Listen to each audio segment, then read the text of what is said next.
मंडळी, कसे आहात सगळे? मजेत ना? असायलाच पाहिजे. आजचा विषय एकदम डेंजर विषय, खूप डेंजर विषय आहे.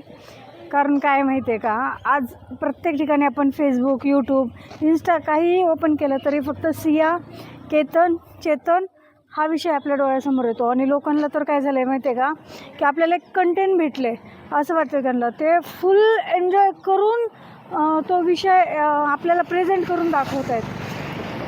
पण त्या विषय खरंच एवढं प्रेझेंट करण्यासारखा विषय आहे का?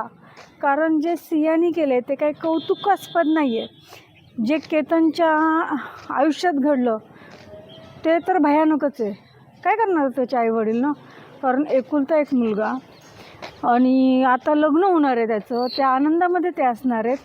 आणि त्या आनंदाच्या ह्याच्यामध्ये त्या बिंडोक सिया नावाच्या मुलीने जे काही विरजण टाकले, काय तिला नव्हतं लग्न करायचं तर नाही म्हणायचं, काहीही कारण ती काढू शकली असते ना, काहीही डायरेक्टली नाही म्हणली असते तरी चाललं असतं, पण एकाचा जीव तर वाचला असता.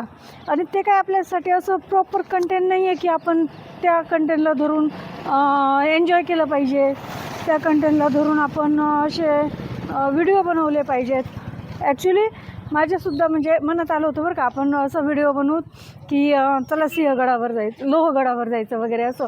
पण नंतर विचार केला, अरे नाही नाही नाही नाही नाही, हे खूप चुकीचं आहे. कारण आपण जी गोष्ट एन्जॉय करतो आहे, जो विषय एन्जॉय करणार आहेत व्हिडिओमधून, शूटमधून, तो विषय त्या केतनच्या आईवडिलांसाठी किती भयानक आहे.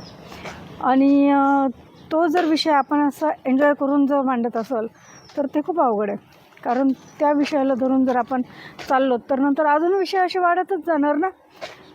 जर तिला लग्न करायचं नव्हतं तर तिने डायरेक्टली नाही म्हणायला पाहिजे होतं. काय फरक पडला असता? काहीच फरक पडला नसता. तिने जर लग्न नसतं केलं तर बिचारा केतन वाचला असता ना.